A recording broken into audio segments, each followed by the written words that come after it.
En el salón de belleza se rieron del mendigo que pedía trabajo. Y cuando la casera entró en la habitación, siempre estaba cubierto con un kisei, este espejo, como un muerto en casa. Si te acercabas mucho, podías ver tu reflejo bajo la fina y ligera tela, en rasgos generales. Pero 3 veces al año, cuando se quitaba la quisella para lavarla, antes de Nochevieja, Pascua y el primer día de otoño, la mujer que lo hacía procuraba apartar la vista o bajar los ojos, para no mirar inadvertidamente al espejo. Poco antes de morir su abuela, Anastasia recibió una carta suya: ven. La casa es tuya ahora. Acuérdate de. Y luego estaba el dibujo, tan familiar, el marco y, por supuesto, el espejo. ¡Qué demonios! Anastasia no tenía intención de venir antes, como había hecho su madre en su momento. Fue la primera en huir definitivamente de la vieja casa, rompiendo la tradición. Cuando moría la mayor de la familia, la siguiente ocupaba su lugar. Las palabras hogar y clan siempre habían sido sinónimos en su familia. La casa la construyó hasta cierto punto mi bisabuelo. Lo único importante es que la casa nació en el siglo XVIII.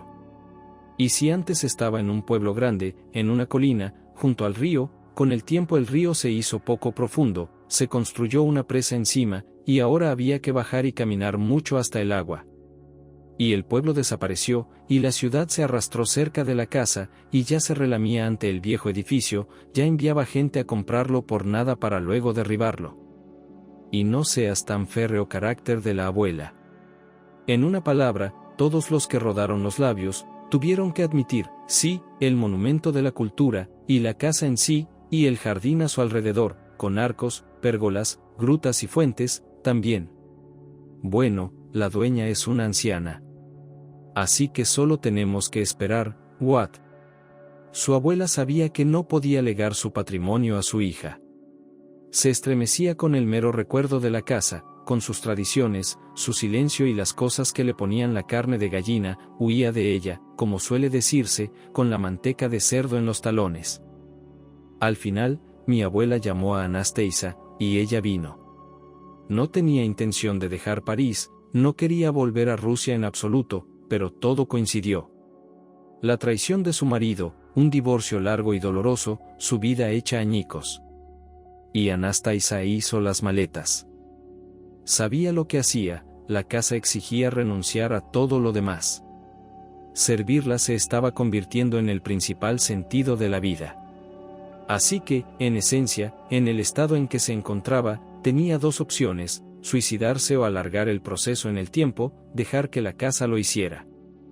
Anastasia optó por lo segundo. Pero ahora, 20 años después, sabía que su ministerio había terminado, porque no tenía hijos, y todo terminaría con ella. Quienes vinieran aquí más tarde quizá quisieran convertir la casa en un hotel o un museo, encantados por su antigüedad, las veletas de las torrecillas, las vidrieras, las puertas talladas y las losas de piedra negra. Pero la casa no lo permite. Y cuando los nuevos propietarios se den cuenta de ello, tras haber sufrido 33 desgracias, se limitarán a derribar hasta el último banco. Y habría un descampado en lugar de una casa, una especie de página en blanco. Sin embargo, Anastasia dudó un poco más. Quizá la fuerza de la casa no está en sí misma, sino en el lugar sobre el que se levanta. Y no importa lo que construyeran en su lugar. Y entonces Anastasia tuvo un sueño y se dio cuenta de que era demasiado pronto para desesperarse. El ser que ella quería llegaría pronto. Solo que el sueño era extraño. Anastasia no debía contarle a nadie lo de la nueva señora de la casa. Pero aunque lo hiciera, no había ninguna seguridad de que la vida fuera a ser tan tranquila como antes. La casa tuvo una premonición de algo. Todavía es vago. Asterisco. Ese otoño mi madre decidió que pasarían el invierno en la dacha. Mamá adoraba la dacha y los lugares que la rodeaban. En general, era un lugar privilegiado. Era una península cerca de la presa, que antes de construirse era una auténtica isla. A un lado estaban las esclusas, barcos a motor, barcazas, yates. Al otro lado estaba el río y las montañas de detrás. Mi madre tuvo una vez la suerte de comprar barato un terreno y una casa destartalada a una mujer que se iba con prisas, y tuvo que hacerlo todo en un día. Desde entonces, desde principios de primavera hasta finales de otoño, mi madre trabajó aquí con entusiasmo. Cada rublo que le sobraba, e incluso los que no le sobraban, iba a trabajar. Pero ahora había una casa de 2 pisos, y las flores deleitaban mi alma hasta que llegaba la nieve. En noviembre, mi madre siempre se despedía de la dacha con pesar, como si fuera una persona viva.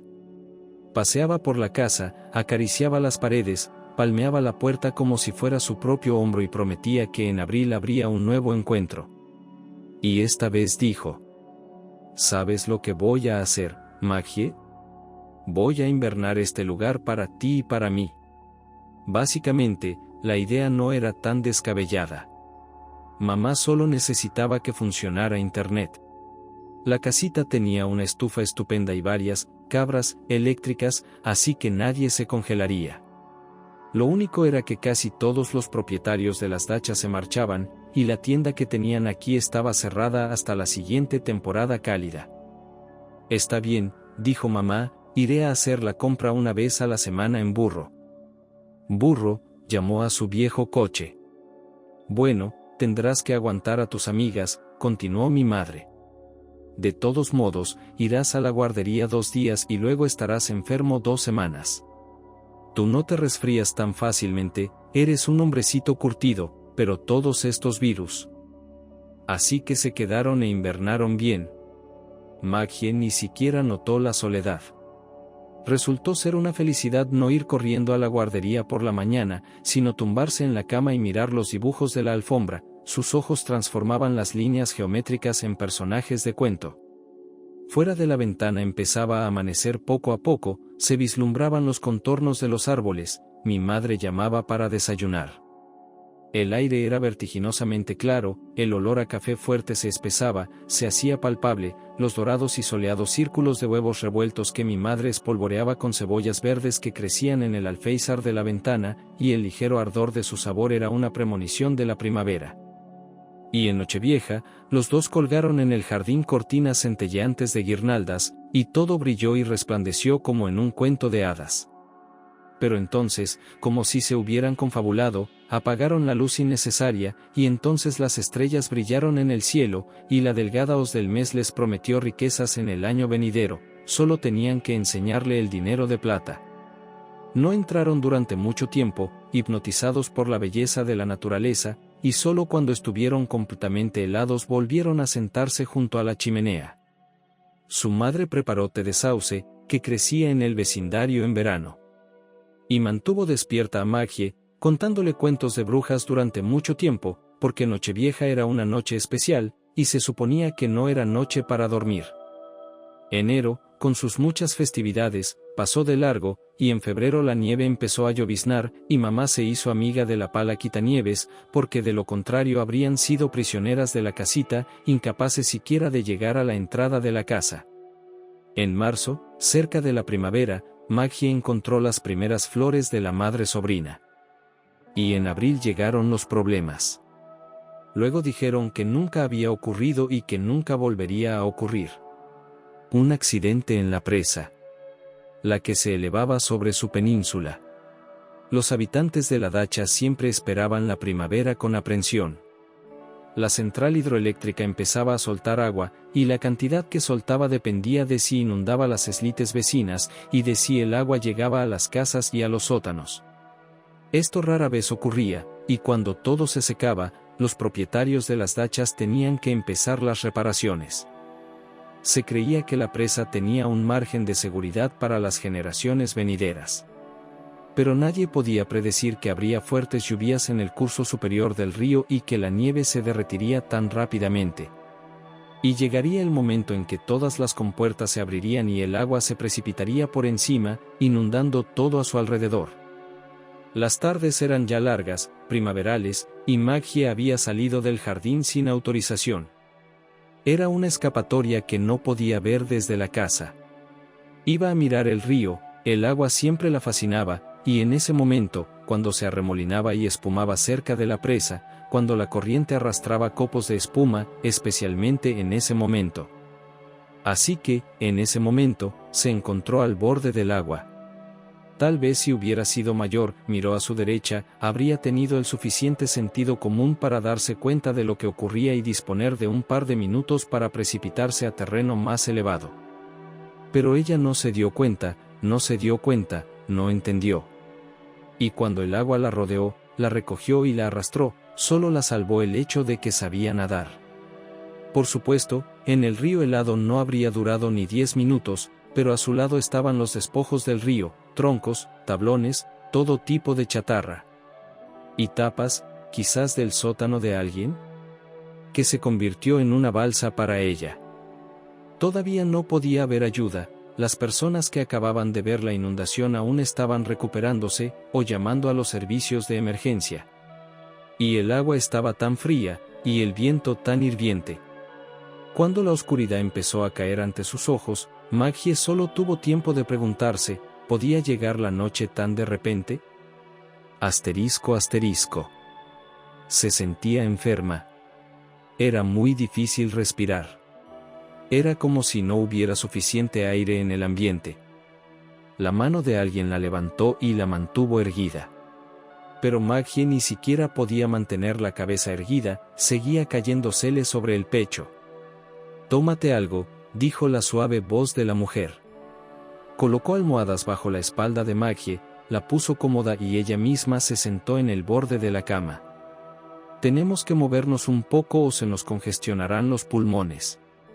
Tienes que terminar hasta la última gota». Fue muy difícil. Porque después de cada sorbo, Maggie se quedaba dormida. O, mejor dicho, caía en el olvido. Al final, la mujer se apiadó de ella, la dejó tumbarse como antes y no la molestó más.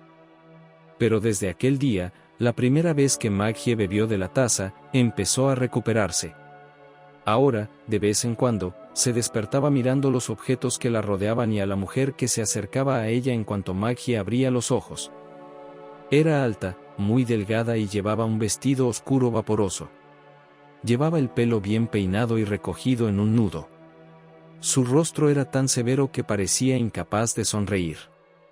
Pero a veces sonreía. Y cuando Maggie pedía comida, se animaba. Trajo un huevo en una bandejita, pan rallado y una taza de té. Y empezó a darle de comer a Maggie. Puso una miga de pan en la cuchara, la mojó en la yema y se la acercó. «Vamos». Maggie sentía que sus dientes eran blandos, ni siquiera lo bastante fuertes para masticar pan seco. Aún así, estaba recuperando fuerzas, aunque lentamente. La primera pregunta que Maggie se atrevió a hacer fue: «¿Dónde está mamá? ¿Dónde está mamá?». La niña no preguntó, ni qué había pasado, ni dónde estaba ahora. Si su madre estuviera cerca, nada de esto importaría. La mujer le trajo un periódico. Maggie quería decir que solo sabía leer un poco, y solo cuando las palabras estaban impresas en letras grandes. Y preferiblemente esas palabras debían ser cortas. Pero la mujer no le sugirió que leyera. Desplegó el periódico y le enseñó las fotos. Había muchos, y unos eran peores que otros. Maggie no reconocía su pueblo Dacha, se había convertido en un vertedero. Casas en ruinas, destrozadas, charcos de agua por todas partes. «¿Mamá?», preguntó lastimeramente. La mujer negó con la cabeza. Solo podía significar una cosa: mamá se había ido. Maggie, de 6 años, experimentó una sensación de soledad tan aguda que la dejó sin aliento. Era peor que cuando se ahogaba por la neumonía.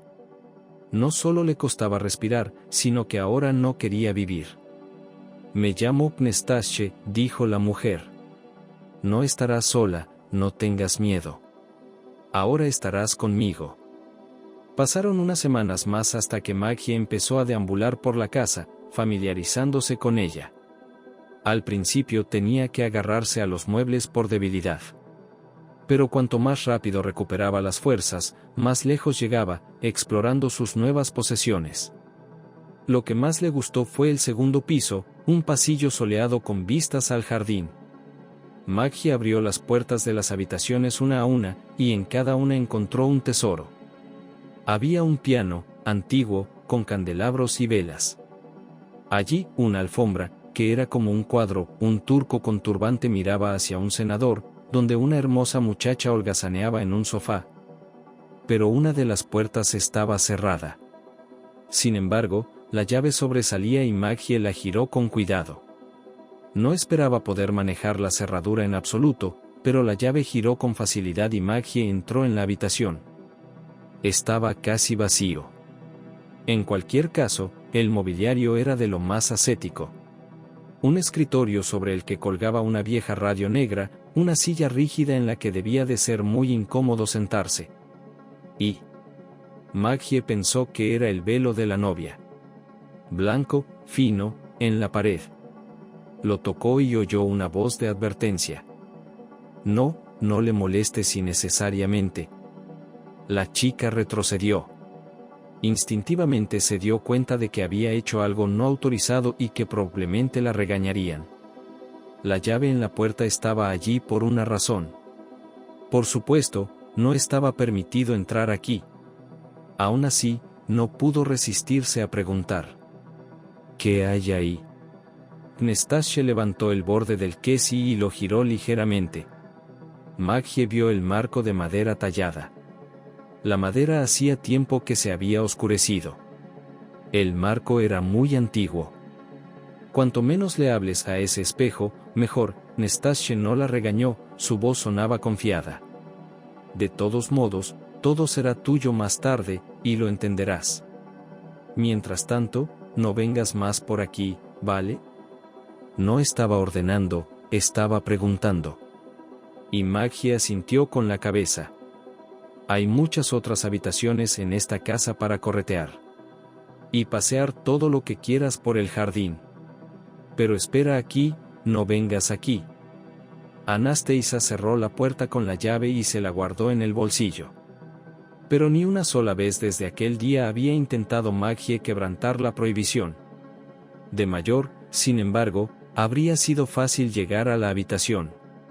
Como trepar al árbol que crecía bajo la ventana. Pero Nastasia no iba por allí, así que no había nada especialmente interesante que ver. El mundo que existía ahora para Maggie se limitaba a la casa y al enorme jardín, rodeado por una alta valla de piedra. No se aburría, era todo un mundo. Un hombre especial venía a cuidar el jardín y siempre estaba precioso. Muchos rincones apartados donde esconderse de las miradas indiscretas, si las había. Y un pequeño estanque donde podías dar de comer a los peces en verano, y un columpio, como si fuera solo para Maggie. Muchas rosas, incluso verdes. El jardinero era un anciano, y a menudo dejaba de trabajar para descansar. En esos momentos Maggie se sentaba a su lado y él le contaba historias. Le gustaban especialmente las historias de animales, porque el jardinero les daba una mente casi humana, y los incidentes aparentemente ordinarios se convertían en verdaderos cuentos. Una vaca y un cerdo que conspiraban para ir a un país lejano, un perro que hacía verdaderas proezas para salvar a sus dueños. Los ojos de Maggie se iluminaron, nunca se separaría de Stephen Swan. En las largas tardes de otoño e invierno, Anastasia enseñaba a la niña varios trucos de magia. La gente moderna ya no dedica tiempo a esto, los trucos de magia pertenecen al circo. Pero Maggie tenía manos hábiles y una memoria aguda. Empezaron con distintos juegos de cartas, como el más sencillo, en el que una persona elegía una carta y la devolvía a la baraja, y la segunda tenía que adivinar qué carta se concibe. Entonces Anastasia empezó a mostrar cómo hacer desaparecer un objeto en tus manos. Allí estaba, y se ha ido. ¿El espejo también sirve para hacer trucos? Maggie preguntó, ya sabes, el de la habitación cerrada. ¿Sabes lo de los espejos torcidos? Preguntó Anastasia. Maggie sacudió la cabeza.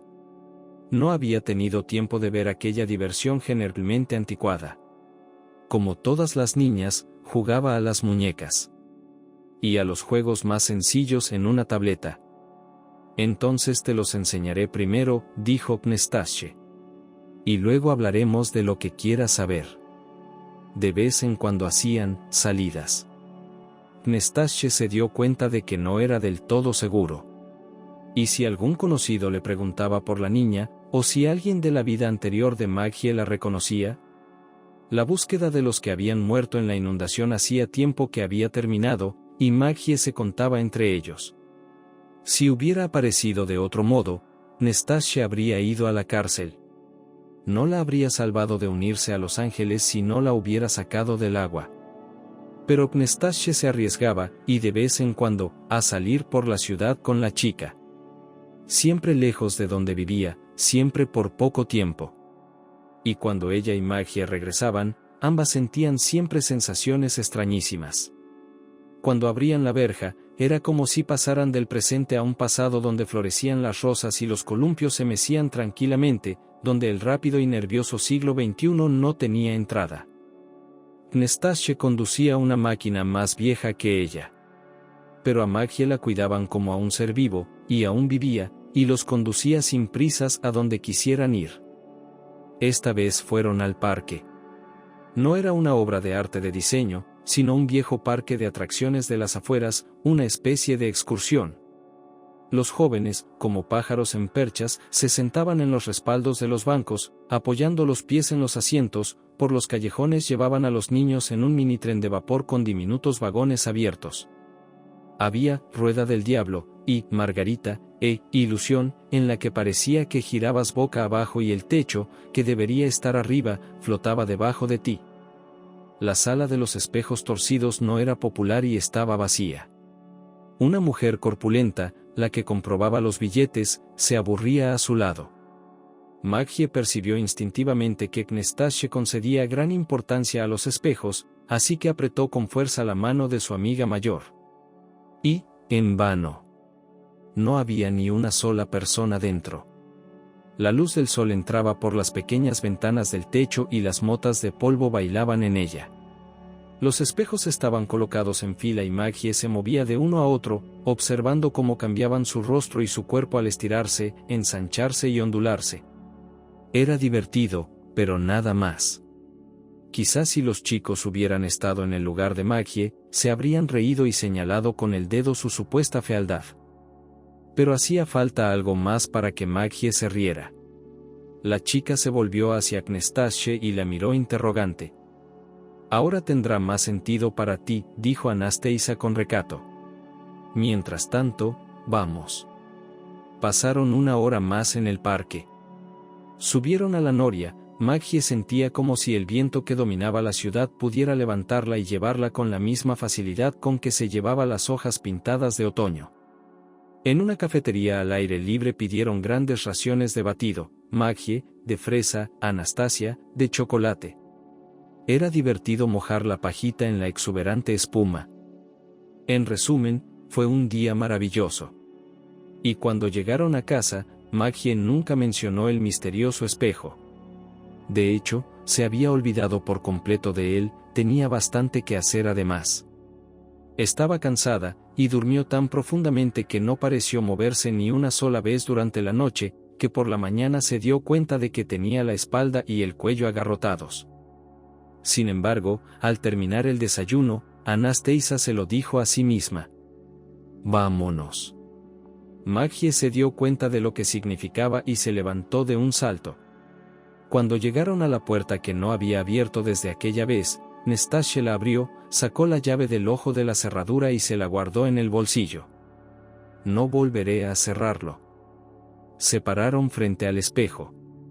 Anastasia vaciló un poco y, levantando el quisele, lo lanzó por encima del marco. Era un espejo bastante grande, que me permitía verme de cuerpo entero.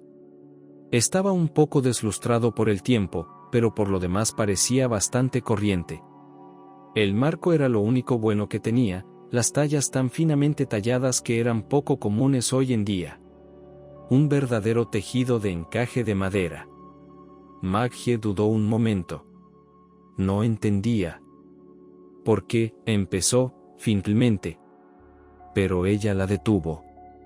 Mira nuestros reflejos, dijo. Maggie empezó a mirar. Por supuesto, su mirada estaba fija en sí misma.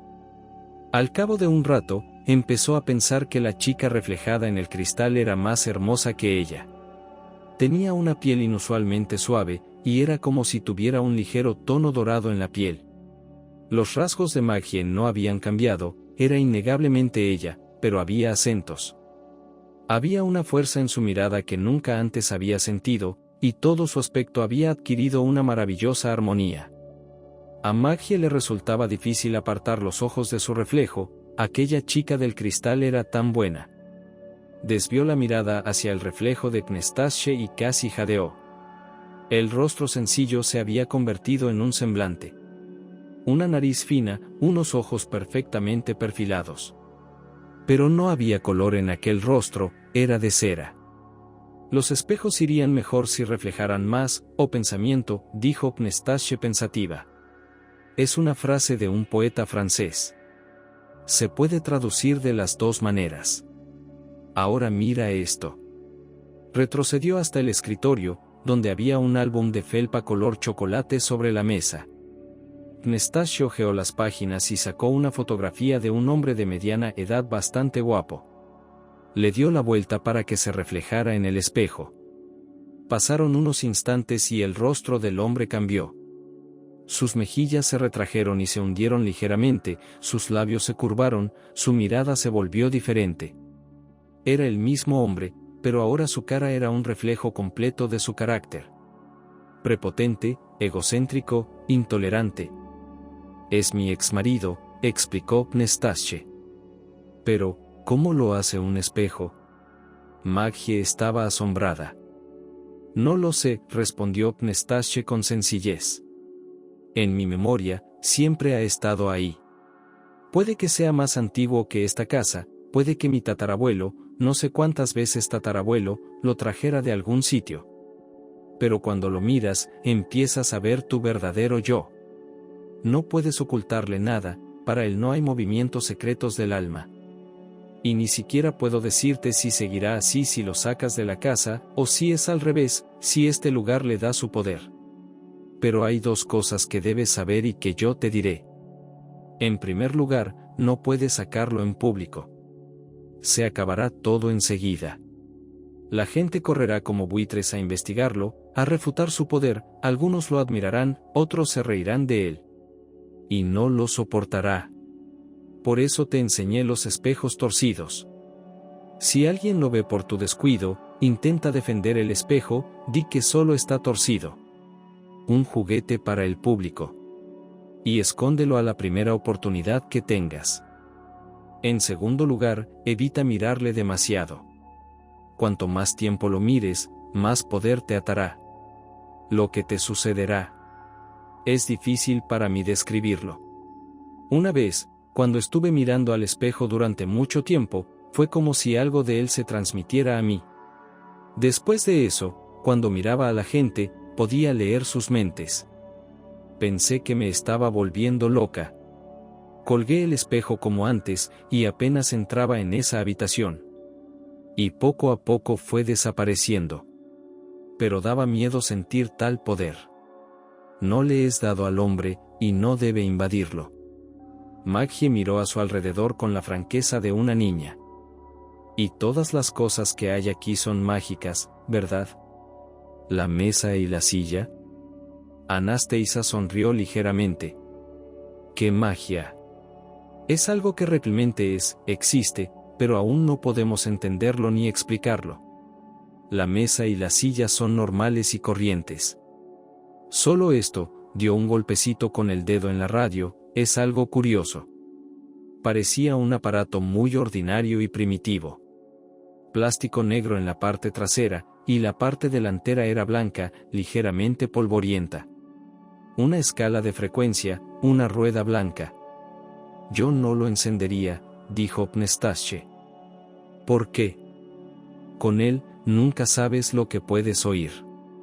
La mayoría de las veces es solo ruido, interferencias. Si giras el dial lentamente, puedes llegar a escuchar una canción popular o las noticias. Pero a veces empiezan a sonar voces, a veces sorprendentemente claras, incluso puedes oír la respiración del interlocutor, como si se acercara desde el otro lado y te susurrara al oído. A veces la voz es distante, y no es fácil distinguir las palabras.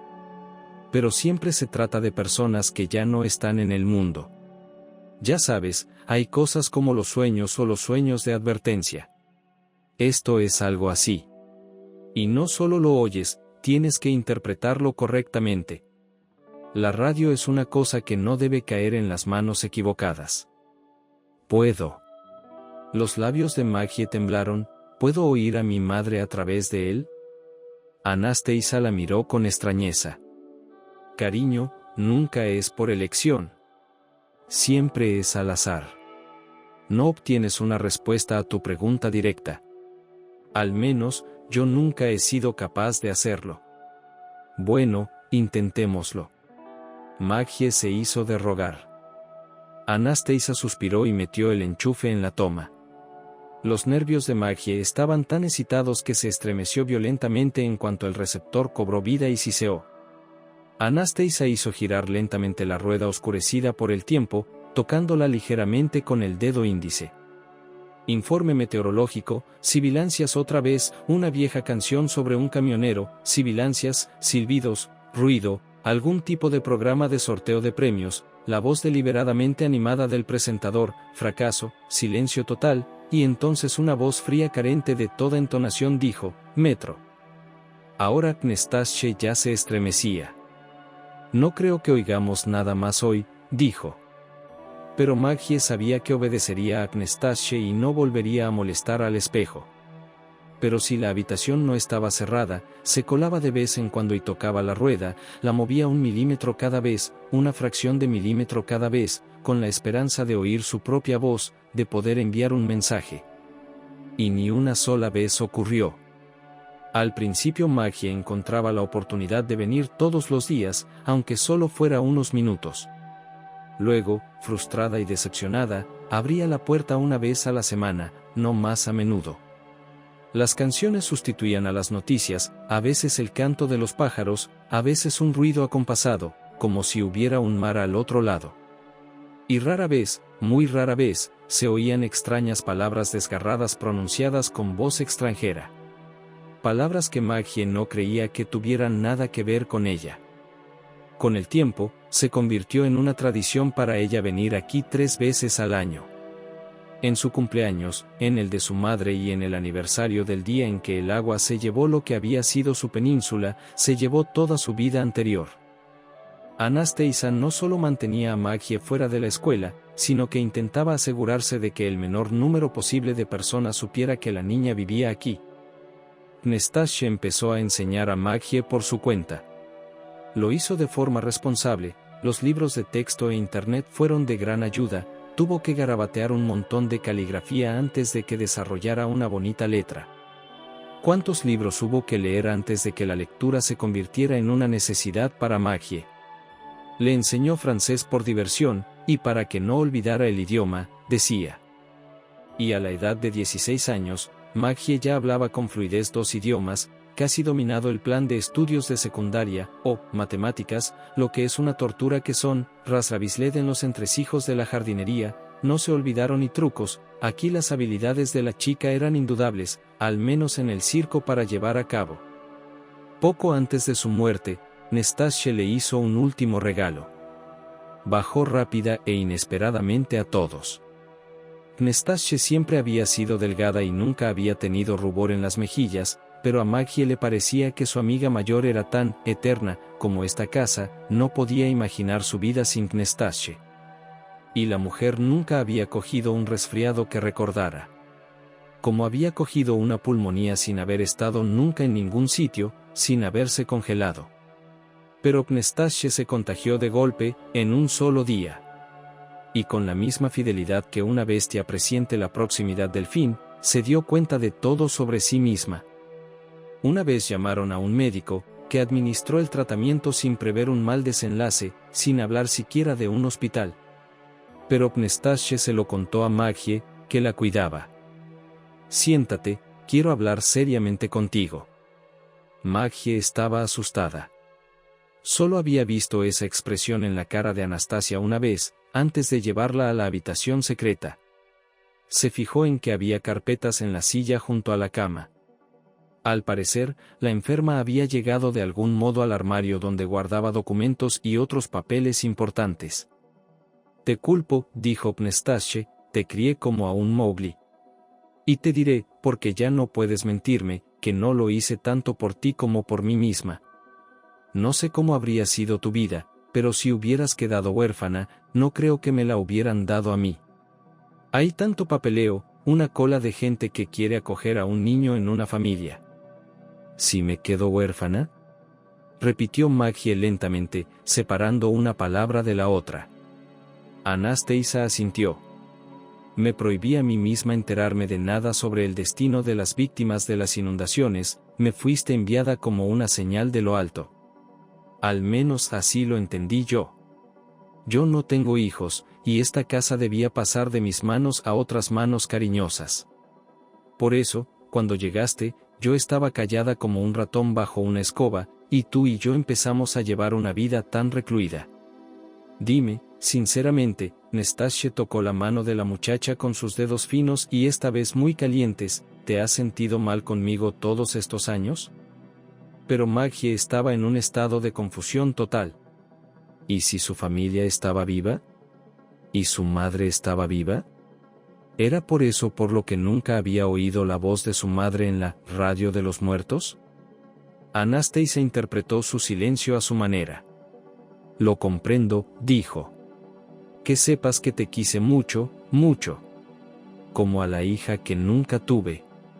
Bueno, no hay tiempo para sentimientos, así que vayamos al grano. Maggie no pudo evitar oír la respiración agitada de Anastasia. Era como si a la mujer le faltara el aire. Más tarde, Anastasia no se dio cuenta de que era la primera vez que llamaba a su amiga mayor con tanto cariño. No lo hagas ahora, no tienes fuerzas para hablar. No hay, después. Mira esto, Nastasia desató la primera carpeta. Estos son tus documentos. Pagué mucho dinero por ellos, y no creo que nadie cuestione su autenticidad. Pero si quieres.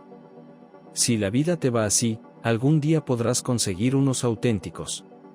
Mientras tanto, aquí tienes tu pasaporte, que dice que eres Taylor Maggie, tu título de bachillerato, ya casi hemos terminado el instituto. En resumen, estas son las primeras cosas que necesitarás. Este es mi testamento, y te doy esta casa. Cuando muera, se hará efectivo. Lo siguiente es una tarjeta bancaria, no la pierdas. No es una fortuna, pero es suficiente para salir adelante. Hay un código PIN escrito en el sobre, debes memorizarlo. Y esto, Nastasia puso la última carpeta en manos de Maggie, es una especie de aeródromo de emergencia. El pequeño apartamento donde vivía antes de casarme. Ahora es suyo. En caso de que le pase algo a la casa y te la quiten, seguirás teniendo un techo. Entonces no tienes que llevarte nada de aquí, solo dos cosas, ya sabes lo que son. Anastasia se recostó en las almohadas y se tomó unos minutos, tapándose los ojos, intentando recuperar el aliento.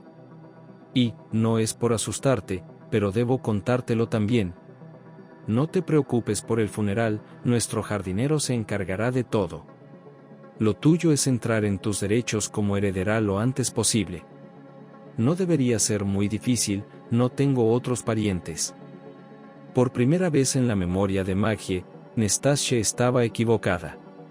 Al principio, sin embargo, no le importó. Al quedarse sola, sintió una gran pena, quizá mayor que cuando perdió a su madre de niña. Nastasia había sido todo su mundo, y ahora ese mundo estaba muerto. Maggie no tuvo que preocuparse de nada. De todos los problemas del funeral se encargaron otros, tanto el viejo jardinero como el personal de la oficina. El funeral se celebró en el salón de despedidas.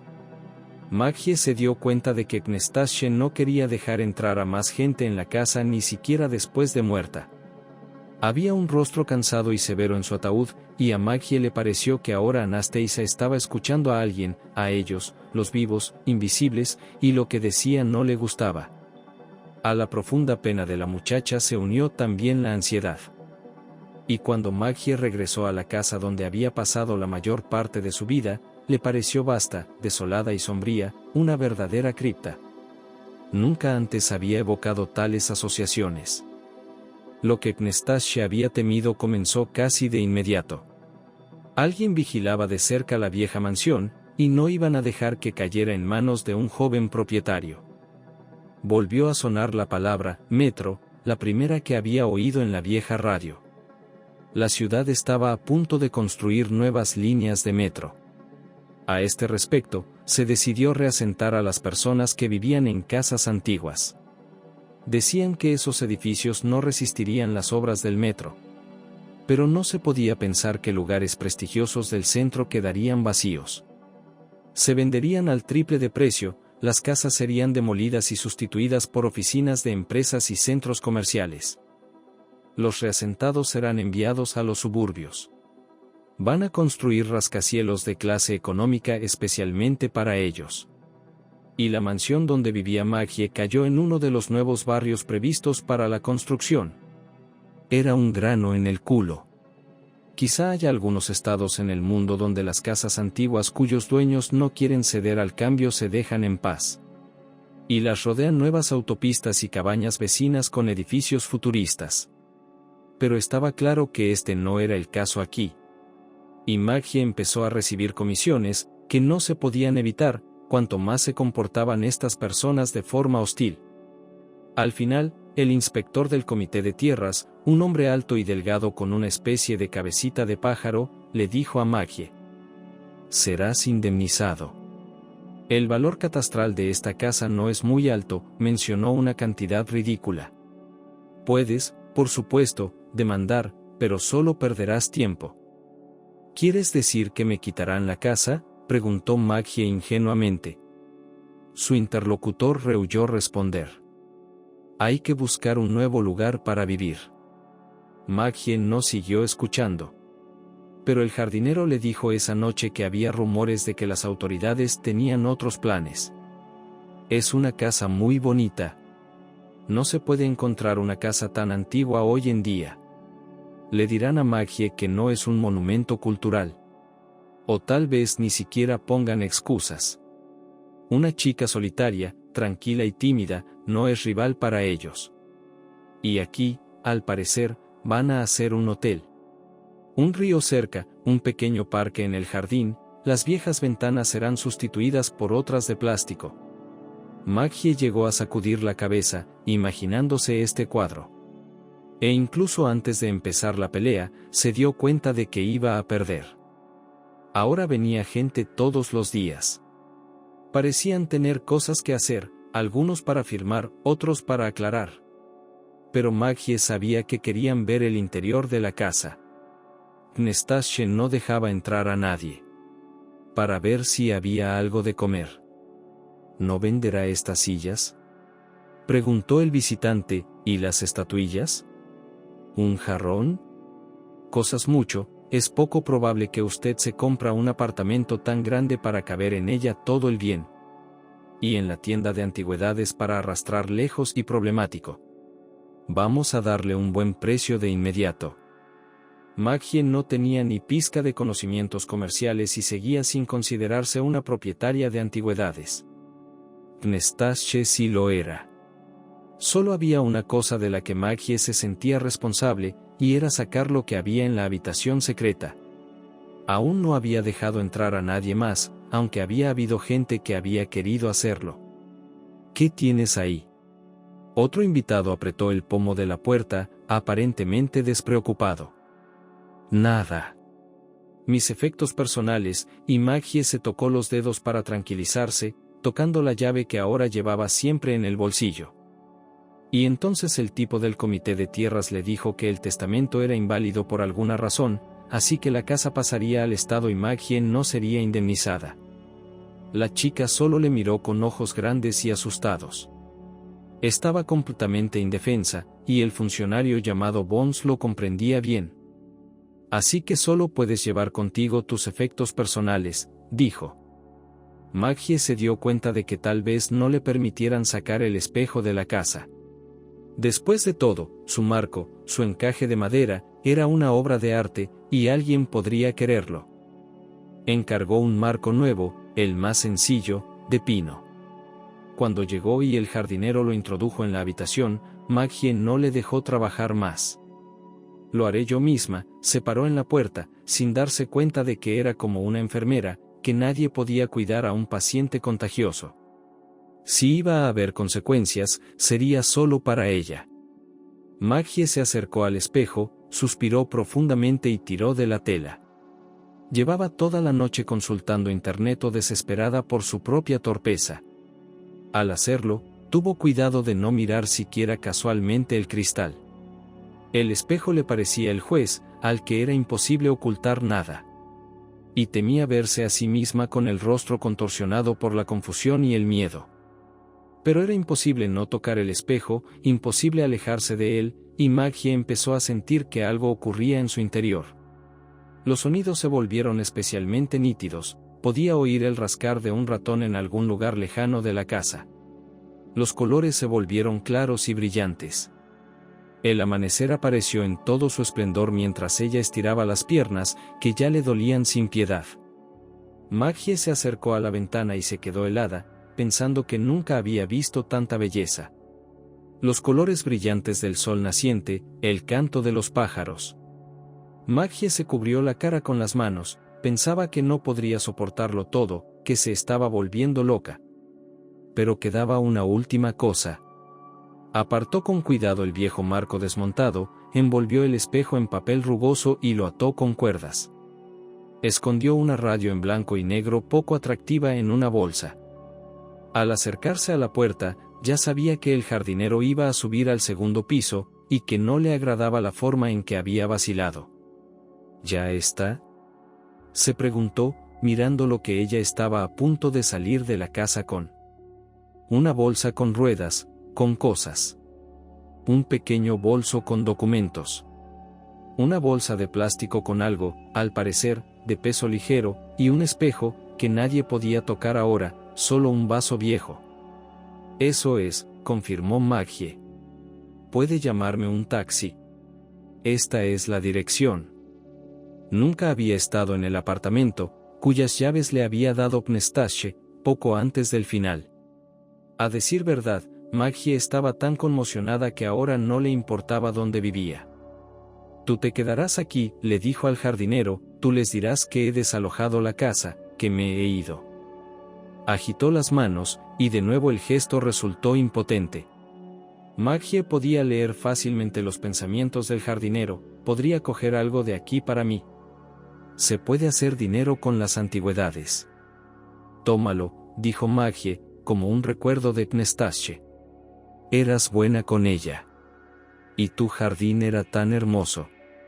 Bajó corriendo las escaleras, dejando al hombre de pie con la boca entreabierta.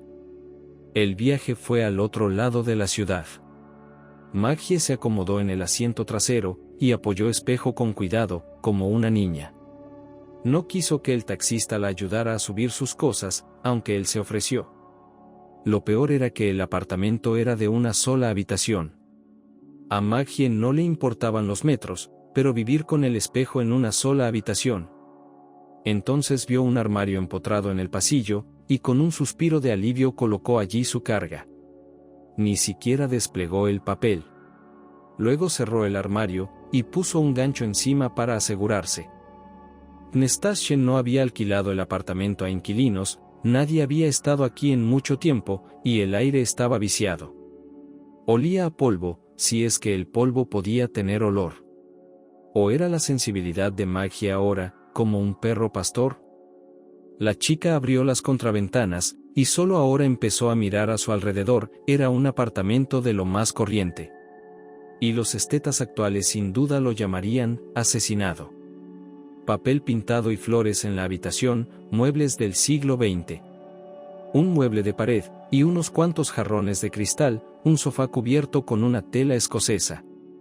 La cocina dejaba especialmente claro que Anastasia vivía aquí sola, un par de ollas pequeñas, una taza de té olvidada sobre la mesa, un único taburete junto a una mesita. Ahora su soledad, como un bastón de mando, Anastasia ha pasado su soledad a Maggie. La muchacha se acercó a la ventana. Eso era lo afortunado de esta casa, el lugar donde ella estaba, en la esquina donde terminaba el bulevar y empezaba la plaza. Una fuente con figuras de bronce de niños. Y detrás, un edificio de teatro. Columnas, arcos, un verdadero palacio. Tuve que empezar a vivir. Todo desde cero. Ir a la tienda y comprar al menos pan, té y azúcar.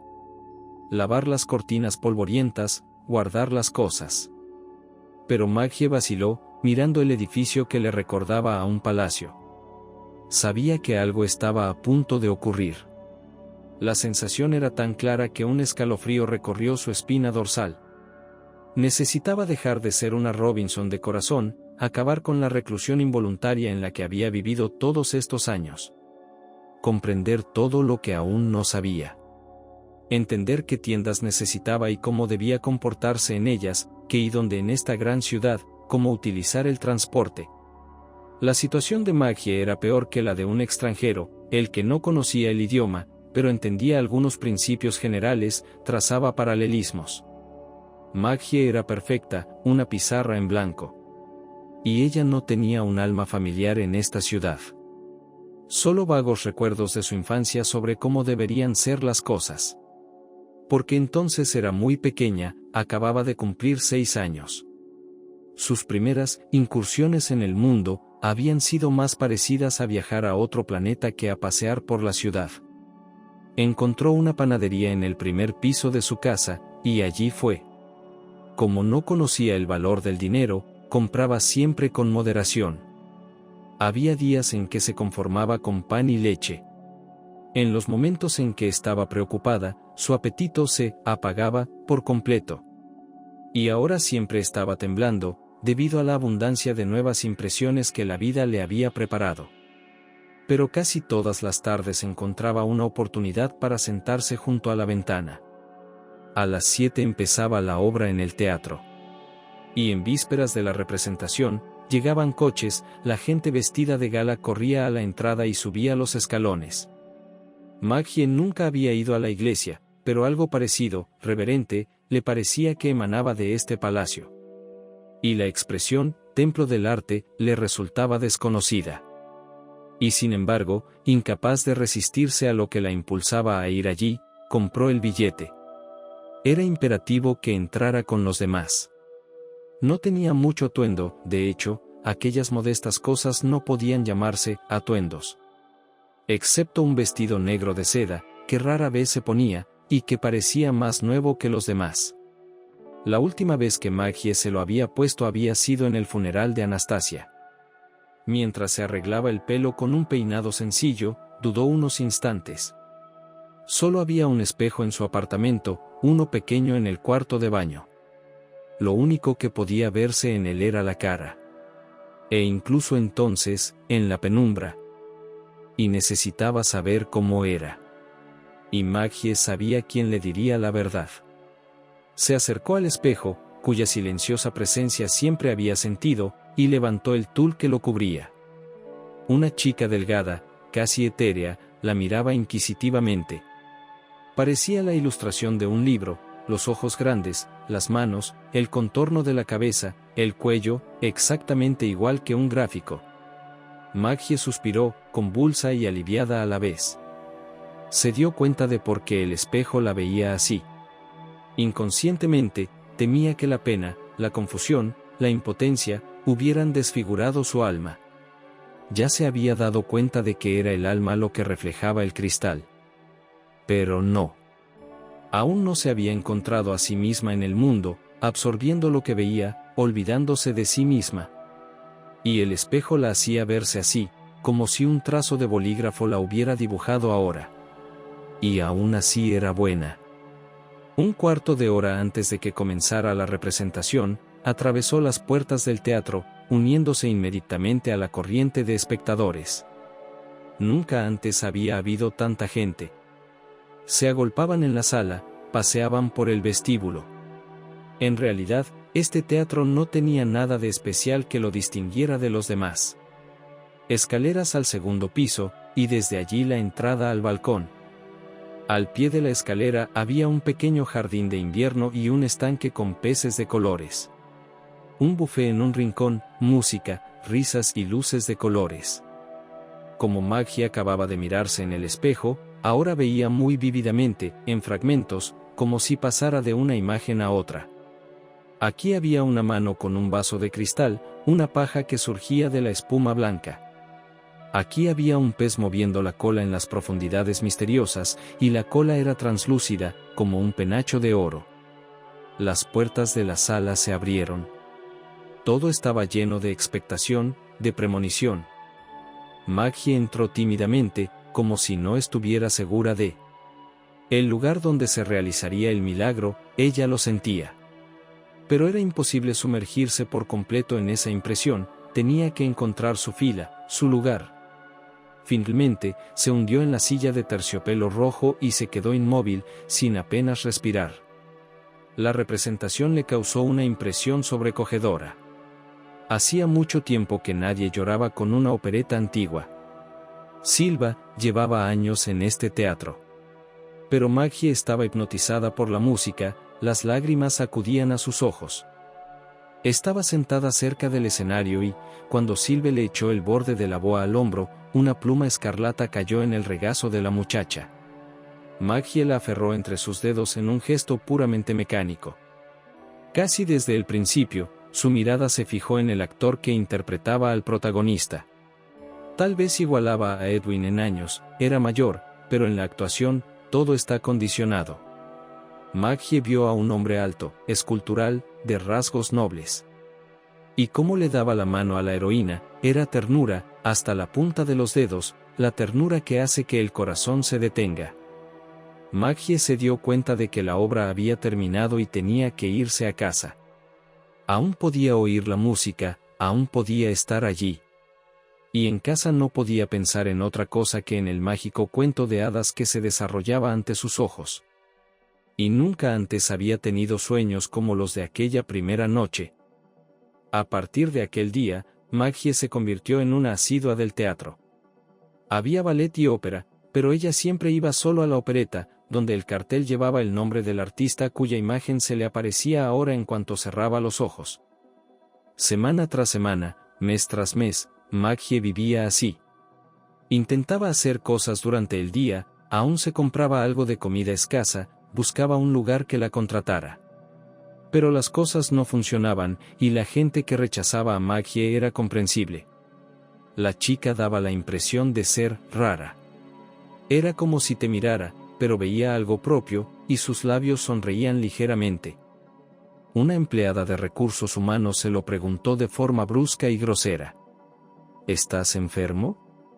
Maggie se estremeció y pareció como si se hubiera despertado. ¿Qué has dicho? Eso es lo mismo.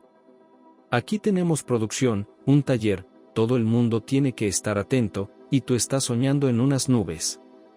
No, ni siquiera puedes ir a la fábrica como aprendiz. Maggie se dio cuenta de que el dinero se estaba acabando. Mientras tanto, la ciudad se preparaba para el año nuevo, vestida con guirnaldas brillantes. Y las palabras, «Feliz Año Nuevo», se oían cada vez más a menudo. Solo faltaban un par de días para las vacaciones cuando llegó la helada. ¡Qué helada! No podías correr de tienda en tienda, tenías los dedos vidriosos y parecía que se te iban a romper como carámbanos.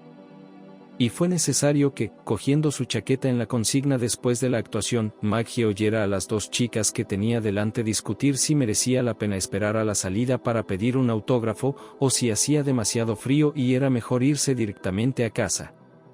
Al final decidieron esperar y Maggie se dio cuenta de que se uniría a ellos. No necesitaba un autógrafo, pero ver a su lado al hombre en el que pensaba día y noche sería un regalo precioso. Salieron del teatro y la escarcha les quemó inmediatamente las mejillas. Todo a su alrededor estaba tan brillante como cuando el termómetro baja de los 30 bajo cero. Los faros de los coches, las luces de los anuncios, los farolillos, el árbol de Navidad de la plaza, las estrellas en el cielo, los agudos rayos de luz chocaban y entraban a raudales desde todas partes. A Maggie le lloraban los ojos, pero tenía miedo de parpadear, no fuera a hacer que se le pegaran las pestañas por la escarcha. Las chicas llevaban abrigos de piel y guantes calientes, y ella una chaqueta con piel de pez y un gorro de punto. Y sin embargo, aburridas y con frío, estaban a punto de marcharse, y ella les pidió mentalmente que esperaran, porque sola, sin ellas, no se atrevería a acercarse al artista. Su sacrificio era infinito, estaba dispuesta a quedarse así toda la noche. La segunda oleada, el público hacía tiempo que se había dispersado, comenzó a abandonar el teatro, los que habían participado en la representación. Maggie tenía miedo de no reconocerlas, de perderse. Toda su esperanza estaba puesta en estas chicas. Maggie sabía que esperaban a la misma persona. Y así, las chicas se apresuraron hacia alguien, resbalando, las losas de granito frente al teatro estaban heladas. Taylor no salió solo, le acompañaba un hombre bajo y corpulento, con abrigo gris y sombrero usanca. Evans, oyó Maggie las voces jóvenes. Las chicas rodearon al artista, deslizándole programas, con las cabezas muy juntas. Taylor escribió algo y se quejó de que la tinta del bolígrafo se congelaba con el frío. Maggie se acercó, olvidándose de todo mientras escuchaba su voz. Y entonces las chicas, riendo y agradecidas, se apresuraron hacia la parada del autobús, estaba a un tiro de piedra, y el artista miró a Maggie. «Cariño, ¿qué quieres? ¿Un autógrafo?»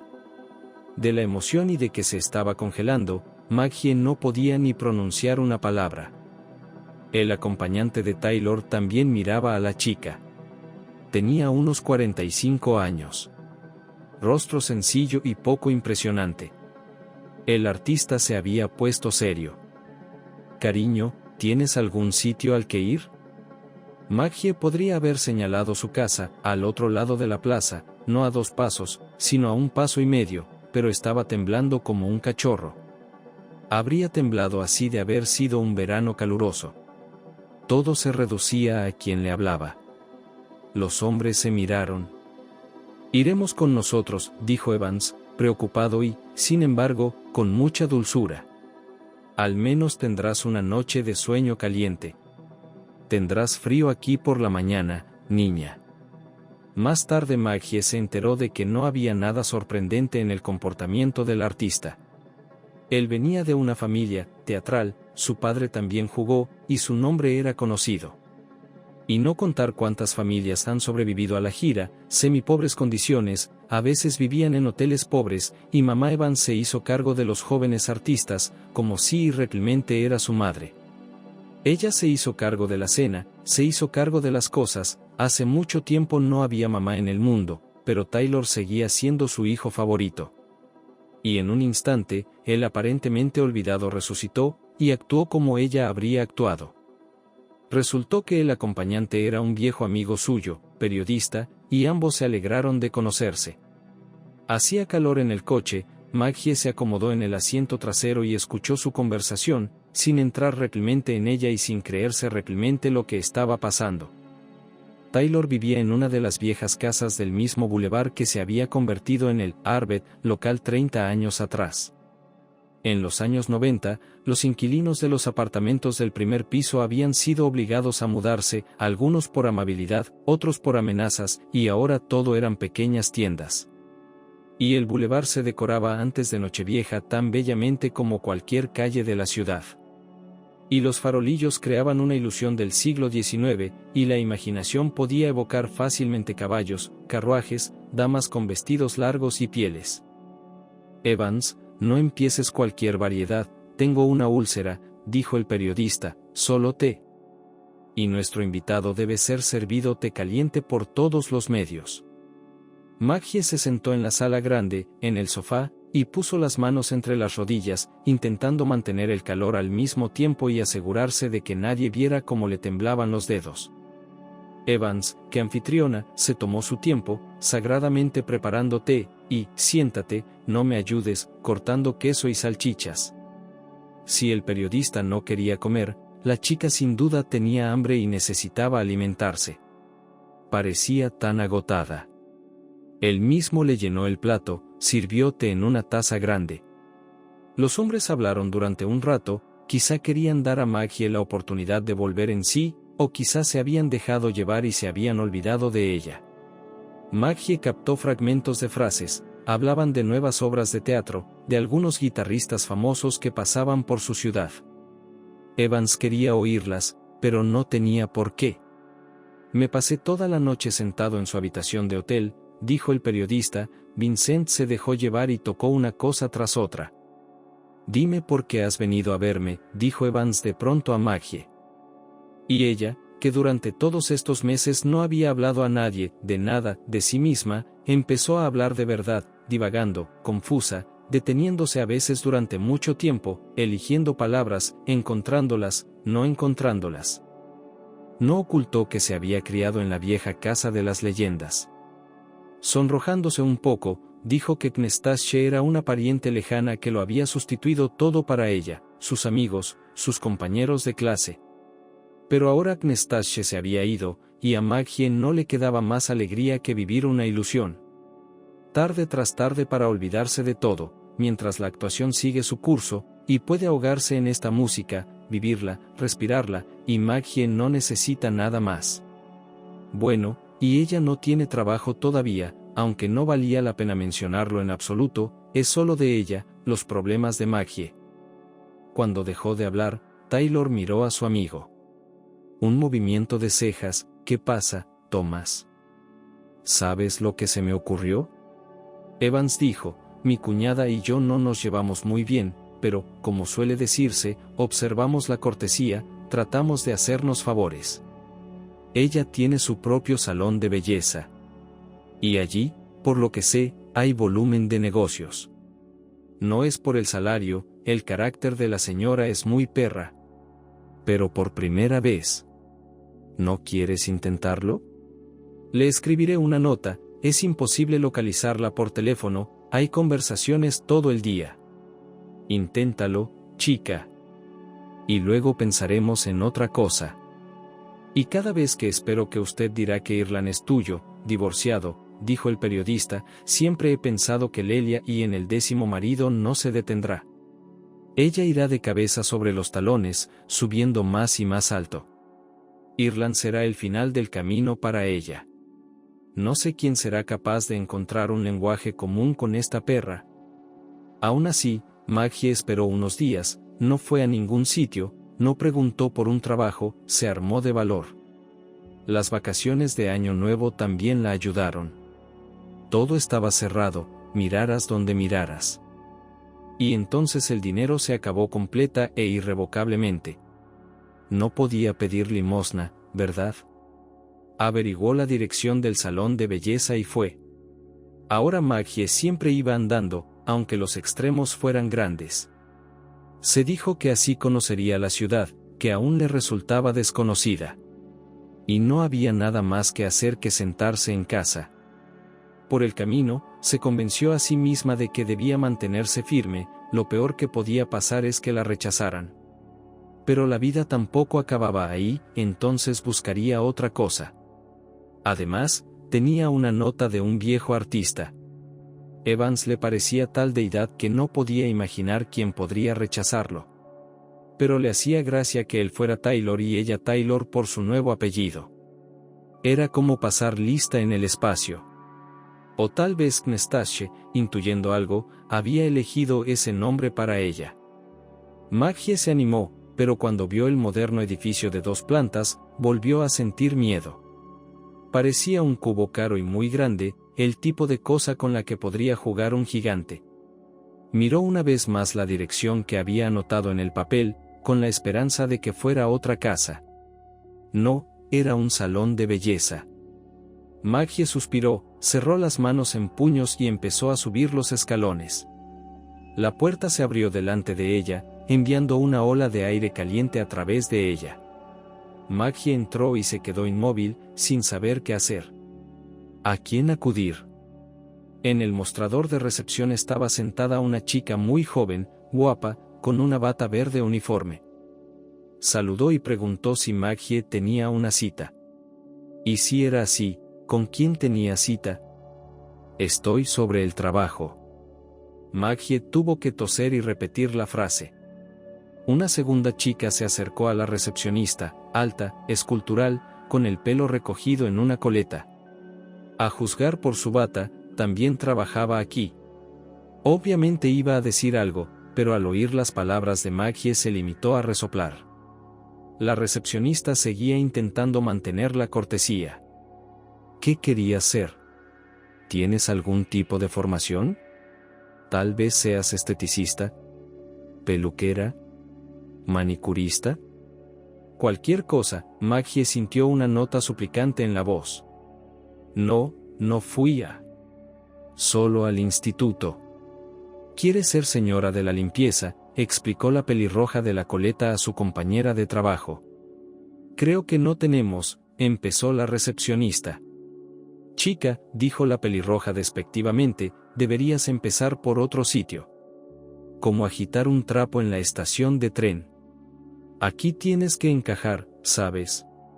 Como, vino a vernos y se transformó. Los clientes no deberían ver a la gente así por la calle. ¿Saben? ¿No se cuidan para nada? Maggie estaba tan dolida, tan confusa, que ni siquiera pensó en salir corriendo y dar un portazo. Pero dar un portazo no habría funcionado de todos modos. Pero entonces otra mujer entró en el vestíbulo, y Maggie sintió de inmediato que ambas se acercaban. Era imposible ignorarla, y Maggie tampoco pudo apartar los ojos de ella durante unos segundos. La mujer era joven, de baja estatura, pero con una postura regia. Su vestido negro resaltaba la blancura de su piel, y su pelo, también negro, caía en ondas sobre sus hombros. Sus labios, pintados con un carmín rojo brillante, llamaban la atención. La mujer parecía una actriz de una película antigua. O quizás solo se parecía a Dita Von Teese. Eileen Butch, empezó diciendo la pelirroja de la coleta. Maggie se dio cuenta de que delante de ella estaba la dueña del salón, la misma, Lelia con carácter de zorra. Las chicas obviamente querían que la escena con Maggie no llamara la atención de la jefa, pero ella ya estaba mirando a Maggie, y levantó sus finas cejas, esperando una explicación. Maggie no tuvo que buscar la nota, mientras la guardaba en el bolsillo. Esto es probablemente para ti, me tendió un papel. Eileen Butch desdobló el trozo de papel, le echó un vistazo. Su expresión no cambió. Y pareció tomar decisiones rápidamente. ¿Vas a ser limpiadora? Me preguntó. No tienes estudios y no tenemos otras vacantes. Maggie asintió apresuradamente. Puedes salir mañana. A las 8 vendrás con tus documentos a ver a Kate, señaló con la cabeza a la recepcionista. Ella te enseñará lo que tienes que hacer. Eileen Butch cruzó el vestíbulo con paso rápido. Había un negocio esperándola en algún lugar de las oficinas del salón. Las chicas guardaron silencio. Maggie la saludó torpemente con la cabeza, pero seguía habiendo silencio en el pasillo cuando salió. Asterisco. Es un error pensar que el trabajo de limpiador es el más fácil, cualquiera puede hacerlo. Y que no hace falta mucha habilidad para menear un trapo. Los primeros días Maggie tenía miedo de que la echaran de golpe. Tantas cosas que recordar, tantos pequeños detalles que no debía pasar por alto. Al fin y al cabo, había visto por primera vez todos esos botes con productos de limpieza y desinfección. Y ahora cada día tenía que hacer como una limpieza general, en oficinas, pasillos, aseos. Y ni una mota de polvo, ni una mota de polvo. Quizá trabajó más de lo necesario. Se quedaba cuando todo el mundo hacía tiempo que se había ido a casa. Y antes de irse, repasaba las superficies con un pañuelo blanco para ver si estaban limpias. Una vez incluso se compadeció de ella un anciano guardia de seguridad. «Vives muy lejos», le dijo. «¿A dónde vas a cruzar ahora la ciudad? Sé que aún no tienes dinero para un taxi. Túmbate aquí, en cualquier sofá, y duerme hasta mañana». Pero Maggie le miró con unos ojos tan asustados que él se limitó a agitar la mano y decir, haga lo que quiera. Y ella temía cualquier arbitrariedad, cualquier violación de las normas, por si estaba a punto de ser señalada con el dedo en la puerta. Vio su primer trabajo como el único en el mundo. No tenía ni idea de a dónde iría si la echaban de aquí. En el salón pronto dejaron de fijarse en ella, era muy muda. No decía ni una palabra. Nunca se opone a nadie, asiente y hace lo que le dicen. Chicas, tenemos un limpiador, una especie de paciente Nora, dijo a sus compañeros de trabajo Lara Pelirroja, bueno, el del cuento de hadas sobre Morosco. En realidad es Maggie, objetó el peluquero. Bueno, entonces, la paciente de Maggie. Antes de ella, al parecer, nadie aquí con una fregona y un trapo pudo aguantar mucho tiempo. El salario es de 3 peniques, pero nuestra Lelka pide mucho. Veamos cuánto dura esta. Sin embargo, Lara se olvidó inmediatamente de la señora de la limpieza, en su opinión, no merecía ni una burla. Maggie no le quitaba ojo. Le gustaba especialmente observar cómo trabajaba la maquilladora, aunque solo lo hacía subrepticiamente. A veces, al pasar Maggie, una mujer de mediana edad y sin pretensiones se sentaba en la silla. Y entonces Maggie se reunía con ella en el vestíbulo cuando la clienta se vestía. Y la chica no podía evitar darse cuenta de lo guapa que estaba, como si hubiera recuperado en parte su juventud. Y había un brillo en sus ojos. Y un día Maggie no pudo soportarlo más. Cuando estaba limpiando el despacho de la maquilladora de Camille a última hora de la tarde, ella misma se sentó en la silla. Se tocó los ojos con un pincel, luego los párpados. Se retocó las pestañas con rímel y los labios con pintalabios. Y contempló su rostro transformado durante largo rato. Al día siguiente nadie se dio cuenta de su impostura, y desde entonces Maggie se permitía robar de vez en cuando. Cuando no había nadie más que ella en el salón, pintaba su nueva imagen. Solo había visto el trabajo de Camellina, pero intentó imitarlo. Y no podía creérselo, se estaba volviendo completamente diferente. Madura y muy bella. Ahora volvía a casa tan cansada que las únicas fuerzas que le quedaban eran ducharse, beber té y dormir. El espejo colgaba así, cubierto por una bruma de tul. A veces, si Maggie se despertaba por la noche, le parecía ver a alguien de blanco de pie en la esquina. Se sobresaltaba un momento, luego recordaba lo que tenía delante y volvía a cerrar los ojos. Una vez, cuando pensó que su maquillaje había salido especialmente bien, se atrevió a levantar la tela y mirarse. Y se estremeció violentamente. Allí, en el espejo, estaba exactamente igual que antes, muy joven, sin maquillaje. Una muchacha de 18 años, delgada, con ojos grandes y asustados. Pero la habitación detrás de ella no se reflejaba, como si no existiera.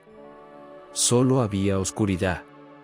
Eso asustó a Maggie, que se apresuró a guardar el tul y retrocedió con el corazón palpitante. Pero no había ninguna razón en absoluto. El sueldo, que las chicas llamaban despectivamente 3 peniques, era suficiente por ahora.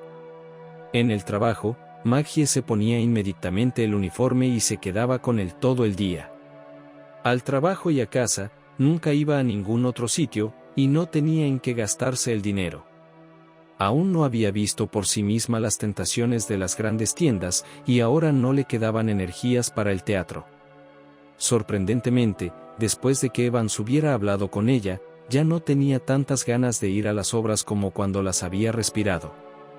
Maggie sabía ahora que le habían dado algo más. Podía llamar a Taylor, le había dado su número de teléfono.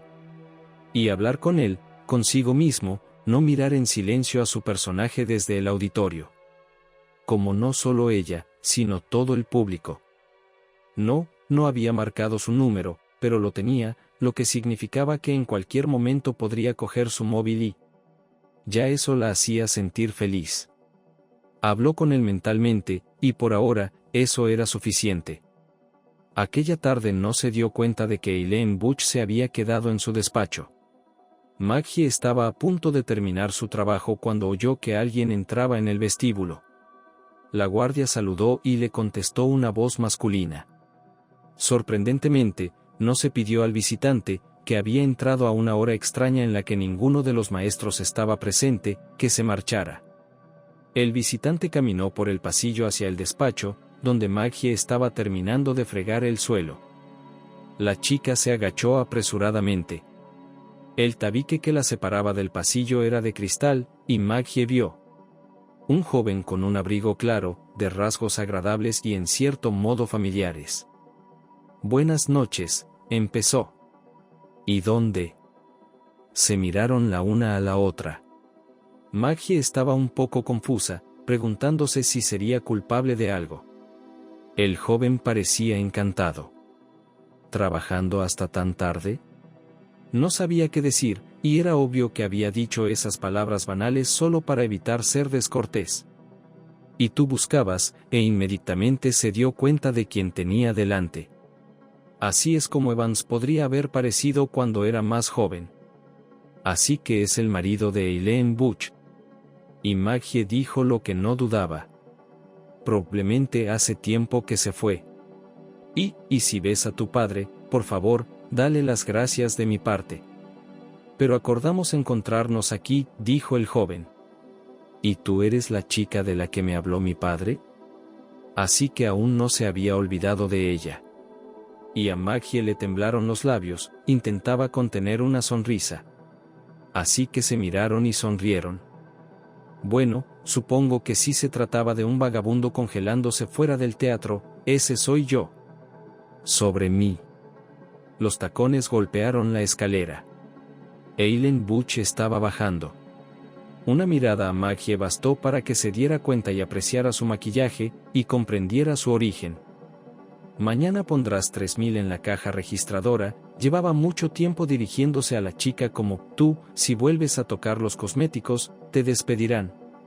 Maggie se dio la vuelta apresuradamente para ocultar su rostro enardecido.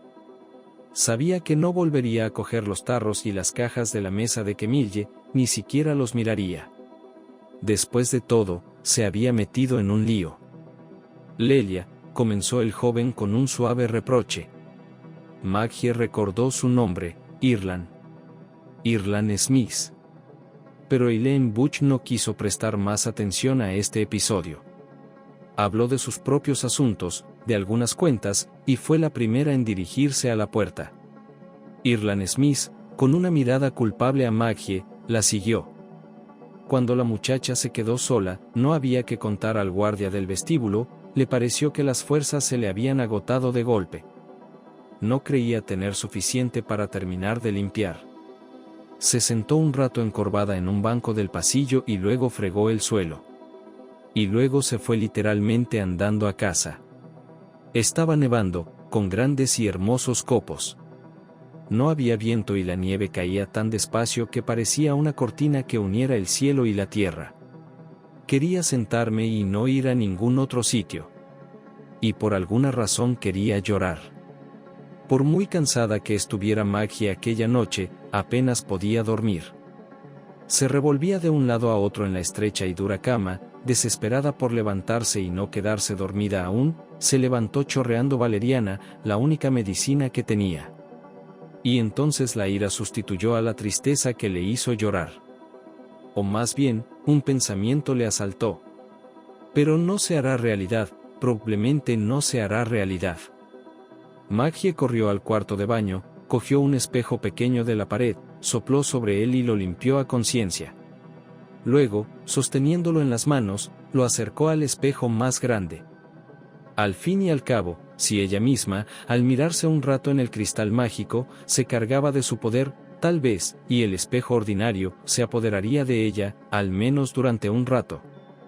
Maggie permaneció así unos minutos y luego se miró en el pequeño espejo. Funcionó. Le devolvía la mirada el mismo reflejo que en el espejo grande. Maggie sabía que muy pronto todo acabaría, que el cristal barato se quedaría solo, pero esperaba que lo que había planeado tuviera éxito. ¿Y quién podría desenmascararla en ese caso? Aquella tarde, mientras terminaba su trabajo, Maggie no pensó en el maquillaje ni en Camille, ya nada de eso le interesaba.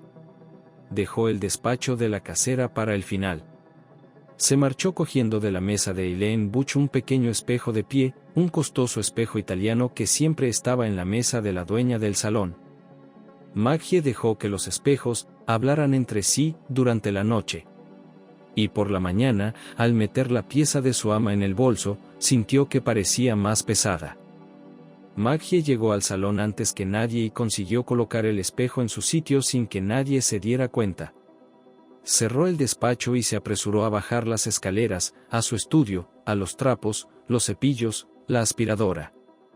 Reconoció inmediatamente los pasos de su jefe. Solo Eileen Butch llevaba tacones tan altos al trabajo. Se oyeron voces en el pasillo, chicas saludando a la patrona, ella les contestó.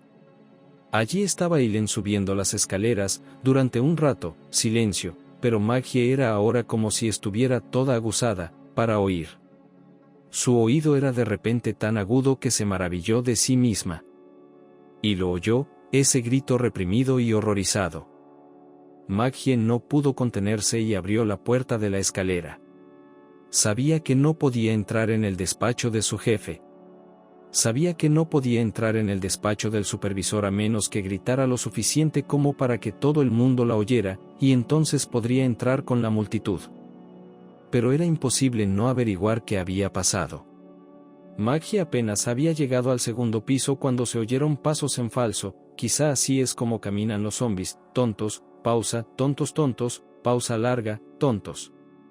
La puerta del despacho se abrió y Eileen Butch apareció en el umbral. Sus ojos estaban vacilantes, se estaba tanteando la cara y parecía absolutamente aturdida, no podía ser, había descubierto una enfermedad mortal. Y luego corrió, como una niña, hasta el final del pasillo. Maggie se dio cuenta de a dónde iba, había otro espejo colgado en el cuarto de baño. No podía saber lo que veía su superior, pero se lo imaginaba claramente, los ojos redondos y fijos de un ave rapaz, el cráneo curtido, el pelo revuelto. Un perverso esperpento de lo que a ella le parecía lo más bello del mundo. Y después de todo, Eileen Butch, cuando la primera impresión aguda ha pasado, y ella está convencida de que no ha perdido la cara, ni siquiera será capaz de organizar una reprimenda a las chicas, nadie trajo nada a su oficina. Solo su espejo favorito, que se encuentra en el mismo lugar, jugó una broma cruel. Maggie estaba limpiando como si no hubiera pasado nada, cuando las empleadas empezaron a murmurar que el jefe se encontraba mal, llamó a un taxi y se fue a casa. Ni siquiera podía conducir yo, ¿puedes creerlo? Dios, tal vez se tome una licencia por enfermedad al menos una vez en 100 años. Al menos descansaremos sin ese buitre, se oyó por todos lados. No puedes desear cosas malas, se te volverán en contra. Deseémosle un viaje alrededor del mundo durante 3 años. Para calmar sus nervios. Sus nervios y los nuestros. Las chicas adoraban a Eileen Butch, te lo aseguro. Por la noche, cuando Maggie estaba terminando de limpiar, Ireland llegó inesperadamente. Se estremeció cuando abrió la puerta. ¿Qué quería aquí? Su visita no parecía traer más que problemas. Ahora sabía con certeza que no había venido a por su mujer, Eileen Butch no había estado aquí desde esta mañana. Sí, Ireland, en cuanto la vio, Maggie, se quitó el sombrero de la cabeza y se acercó a ella con la sonrisa más dulce. Quería disculparme por lo de ayer, dijo. Sé que Lelia puede comportarse de forma muy desagradable con los demás. Pero quizás sean las leyes del negocio para ser duro. De lo contrario no se puede llegar a las alturas. Me doy cuenta de que no es consuelo para ti, pero déjame al menos compensarte por lo que tuviste que gastar por culpa de mi mujer. No has hecho nada malo. Entiendo, una joven hermosa, es imposible resistirse a destacar su belleza. Ireland sacó unos billetes de su cartera, Maggie los reconoció, eran billetes rojos de 5.000, y los colocó sobre el tocador. Maggie enarcó las cejas. Esto es para ti. un poco más por daños morales, como dicen los abogados. Tal vez te gustaría comprarte algún perfume o algo, alguna bagatela. Me alegraría saber que has perdonado este desagradable episodio y que no estás enfadada. Todavía no lo tomo. ¿Cómo está Evans? La primera frase salió taquigrafiada, la segunda con impaciencia. Cada noticia sobre Taylor, aunque fuera de pasada, era preciosa para Maggie. ¿Padre? Al parecer, Ireland no sabía cómo cambiar tan rápidamente, lo veo desde hace tiempo. Hablamos casi siempre por teléfono.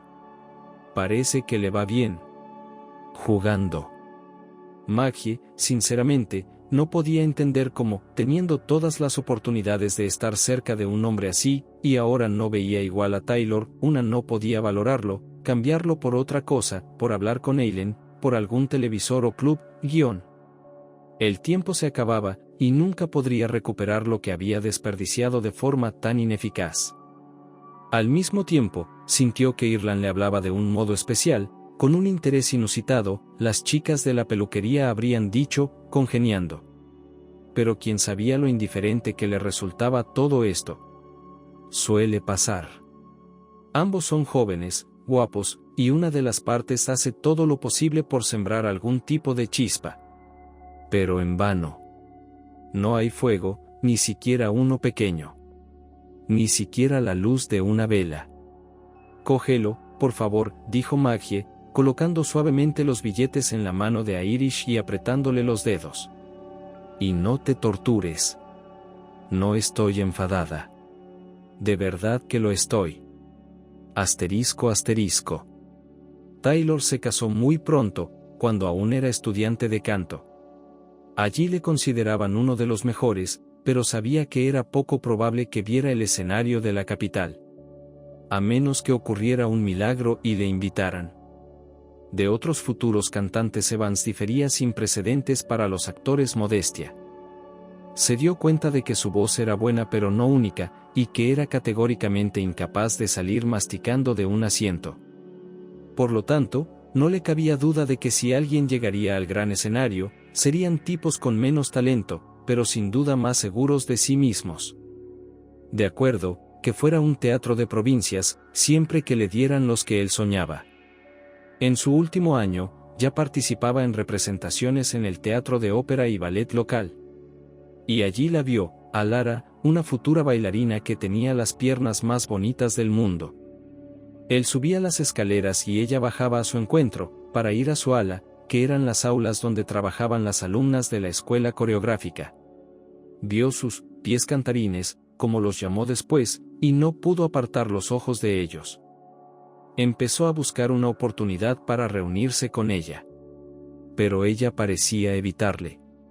Ella no contestaba a las notas que él pasaba con los otros chicos, los que eran más valientes.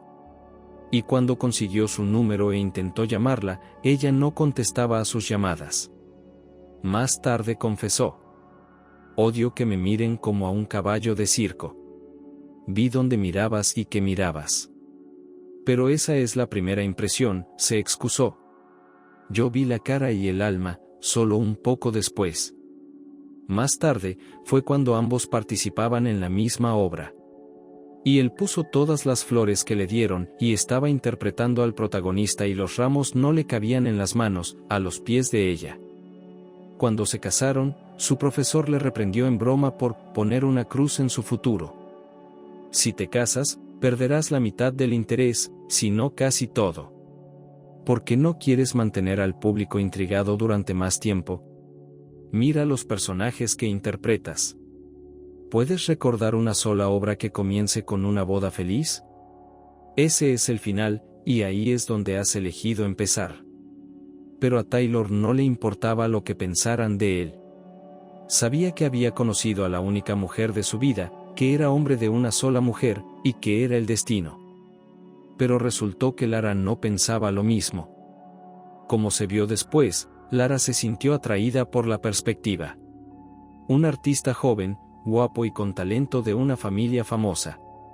Lara era aún muy joven y pensó que la fama y una vida acomodada vendrían con el paquete. Pero entonces todo se torció. Irland nació. E inmediatamente, él y su padre tuvieron la culpa de todo. Lara sufrió a la vez, la figura, la carrera y el ego. Para volver a la forma anterior no podía manejar, en el teatro no se esperaba en absoluto, a diferencia de su marido, ella seguía siendo solo un cuerpo de ballet, donde nadie notaría su ausencia. Y para sentarse en el apartamento, tan simple, ordinario, para hacer las tareas domésticas habituales, Lara se estremeció. Siempre fue muy consciente de lo corta que era la vida de una mujer, y un día perdido era como un año perdido para ella. Un año de rabietas, manoseos, una niñera, otra, y la antigua libertad no vuelve, y no se dan papeles, y qué asco da ponerse encima de las ollas y coger la fregona. Al final, Lara huyó. Irlanda aún no tenía 5 años cuando dejó a su hijo con la niñera, una nota para su marido y desapareció tan repentinamente que, de no haber sido por la nota, se habría iniciado una persecución.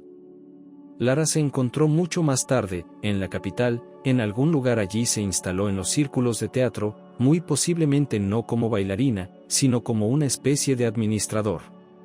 Lo más importante, en el arte y en los círculos correctos. Que se va a volver a casar, Evans se enteró cuando su esposa le pidió el divorcio. Pero, quien se convirtió en su próximo compañero y lo que puso fin a su lucha con la vida cotidiana, esto ni siquiera se rumoreaba. Taylor, por su parte, seguía considerándose hombre de una sola mujer. No veía nada bueno en ello. Más bien, lo consideraba amargamente, como algo feo. Por ejemplo, esos perros que suspiran durante años y esperan el regreso de su amo. Si toda la especie canina fuera así, se extinguiría. Hay que sacudir las cosas y volver a la normalidad. Pero Taylor no pudo. Encontró a una agradable mujer mayor que cuidaba de Igor como una abuela, y se instaló en su casa durante muchos años, convirtiéndose poco a poco de niñera en un miembro más de la familia.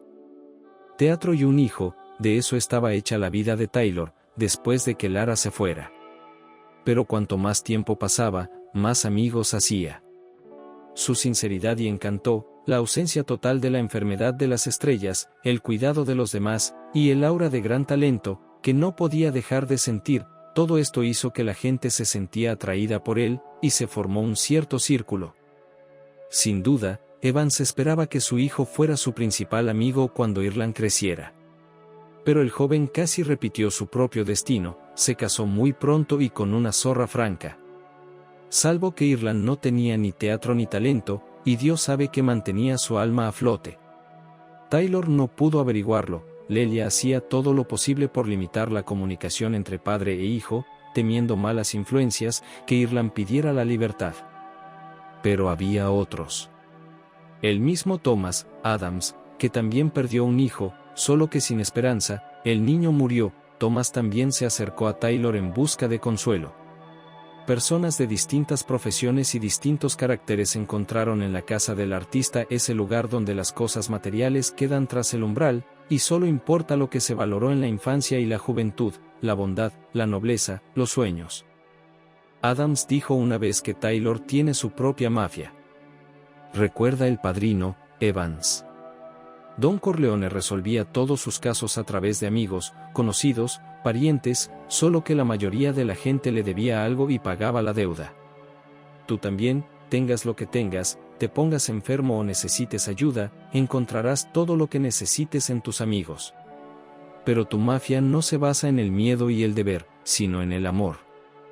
Asterisco asterisco. Maggie fue una de las primeras en fijarse en él cuando volvió a entrar, pero esperaba sinceramente que no hubiera venido a verla a ella.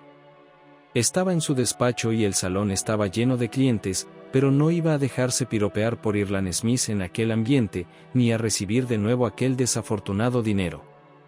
Sin embargo, Irland se dirigió a ella. Por favor, dijo Maggie, ya te lo he dicho. No tienes que devolverme nada, en realidad es culpa mía. Así que es una multa normal.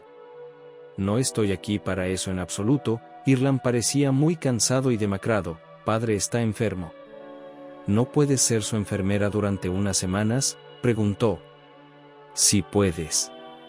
Por supuesto, la voz de Maggie era clara, estaba lista para irse ahora mismo, sin ni siquiera ponerse la chaqueta. Me da igual que pierda el trabajo, ¿y él? Un suspiro intermitente. Ahora no había juego en la mirada de Irish, solo ansiedad. Y Maggie le miraba con la misma ansiedad. Los médicos diagnostican neumonía, por ahora. Ya sabes lo que puede pasar con ese diagnóstico. De todos modos, no hay manera de saber todavía. Hay un médico allí todos los días. Una enfermera viene a poner inyecciones.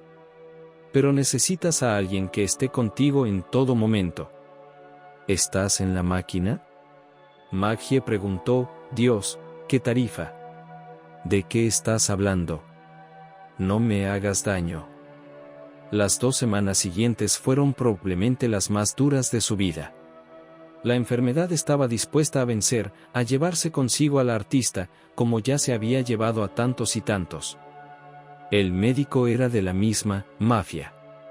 De amigos íntimos, venía 2 veces al día, la enfermera venía aún más a menudo. Se llamaba Isabella y, como Maggie comprendió, ya había estado enamorada de Taylor. Isabella conocía perfectamente su trabajo, tenía una mano ligera para las inyecciones, pero como a menudo tenía lágrimas en los ojos, lo que no es típico de las enfermeras. Maggie, además de atender por la noche al enfermo, se ocupaba de la casa. Un día, cuando Evan se había dormido, ella e Isabella, ambas borrachas de cansancio, estaban tomando el té en la cocina.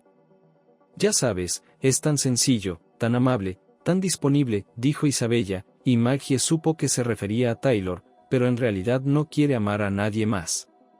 Y ha construido un muro de hielo entre él y la gente que le rodea que es fino, transparente, no se ve.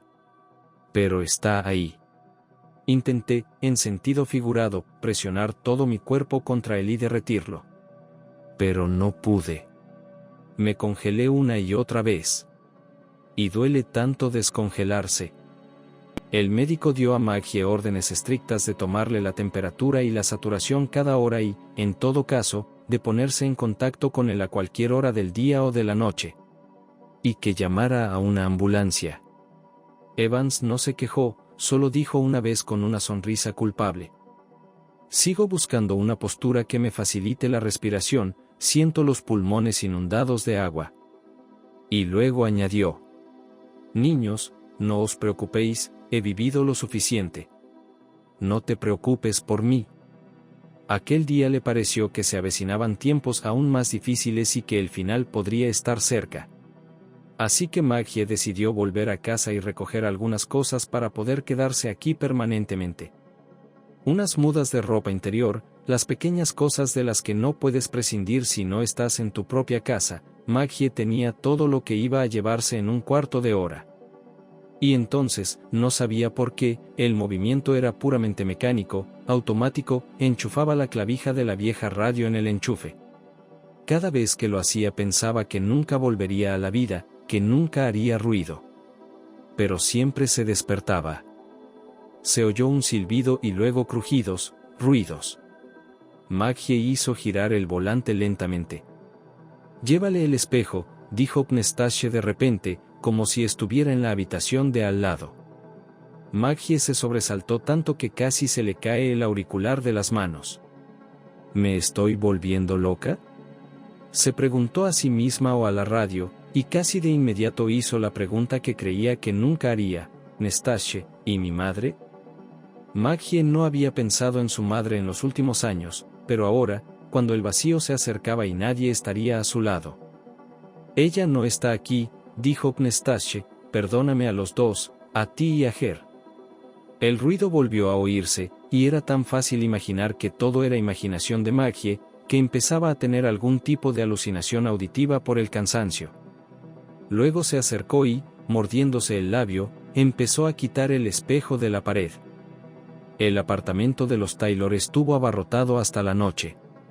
Y eso a pesar de que el doctor había prohibido venir a todas las personas excepto a las más importantes. Pero eran bastantes.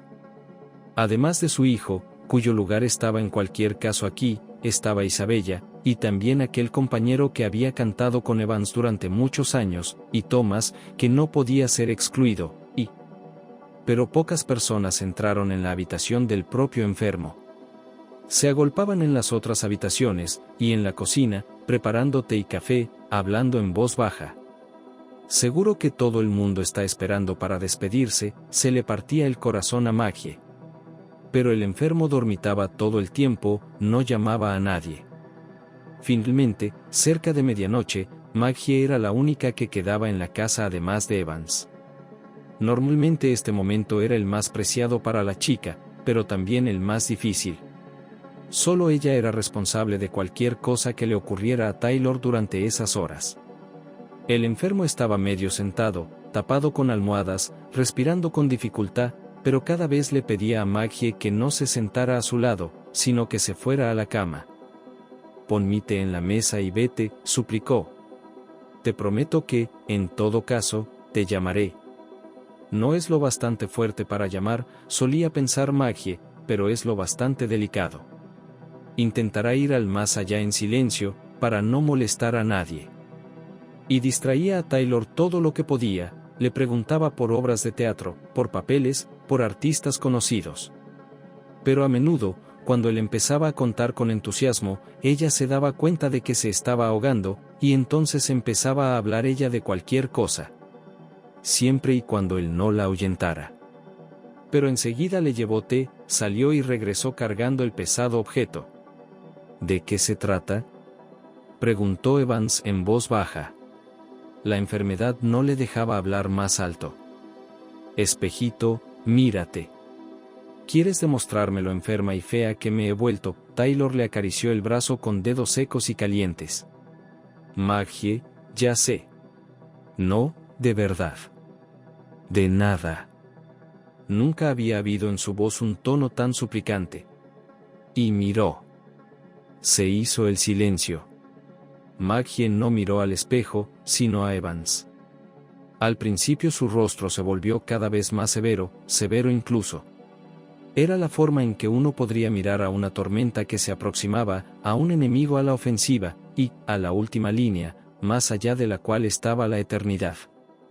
Luego su expresión cambió, ahora Evans parecía esperar con impaciencia que el juez pronunciara un veredicto o la absolución. Y finalmente, las lágrimas afloraron a sus ojos. Entonces Maggie dio un paso atrás y miró también. Allí era muy joven.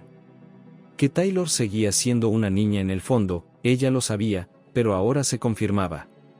Quizás solo un poco mayor que ella, unos 25 años, pero no más. No un rey, sino un príncipe. Y, sin embargo, era innegablemente él, imposible no reconocerlo. Y su mirada era a la vez confiada y sabia, y algo más. Era como si lo supiera todo, como si hubiera estado donde Anastasia estaba ahora. Evans suspiró convulsivamente, pero tan profundamente como si el aire hubiera atravesado por fin su pecho. «Estoy sin aliento», dijo, sin creérselo, «pero yo no puedo ser así. Si soy así, entonces toda la vida está justificada. Significa que en lo que he vivido, he mantenido mi alma». Lloró Maggie, cubriéndose la cara con las manos. Se sentía como si hubiera sido ella la indultada. Asterisco. «No, Thomas», dijo Evans, «he terminado con el escenario. Después de lo que he pasado, estoy cansado y sin aliento, pero no se trata de eso. Todavía quiero vivir, ¿sabes? Toda mi vida en el arte, en el reino de las sombras, en imágenes imaginarias. Y la vida se me escapó de las manos. Ahora, mientras esté destinado allí, quiero salir a la hierba por la mañana, caminar descalzo sobre ella. Quiero plantar un jardín, maldita sea, quiero ir al mar, no durante el tiempo libre de giras, sino cuando quiera verlo». «Menudo regalo te has hecho», dijo Adams. Caminaban despacio, girando de un sendero ajardinado a otro. Evans había vendido su lujoso apartamento de bar, retirado sus ahorros del banco y comprado la vieja casa. «No es un regalo para mí», dijo Taylor con seriedad. O mejor dicho, no es solo para mí. Es principalmente para ella. Maggie estaba en la casa, jugueteando con la cena. Por supuesto, nada cambiará para ti, continuó Evans. Todos mis amigos podrán venir a verme cuando quieran, todo el tiempo que quieran. Tendremos una mesa aquí en el jardín, bajo el toldo, qué veladas tendremos. Creo que la casa ha aprendido mucho, también, en el tiempo que ha estado en manos de otras personas. Ya no será tan insociable. Pareces mucho más joven que antes. Adams miró a su amigo y una sonrisa involuntaria se dibujó en sus labios. Temíamos por ti entonces. Pero resulta que tu enfermedad te ha sentado bien. Taylor le dio una palmada en el hombro. Guardaron silencio un momento. Ahora estoy esperando. Evans no podía aplazarlo más. ¿La has encontrado? Sí, el periodista sacó un papel del bolsillo y se lo entregó. La madre de Maggie está viva, se mudó a un pueblo vecino, probablemente no quería ver un lugar donde todo le recordara a...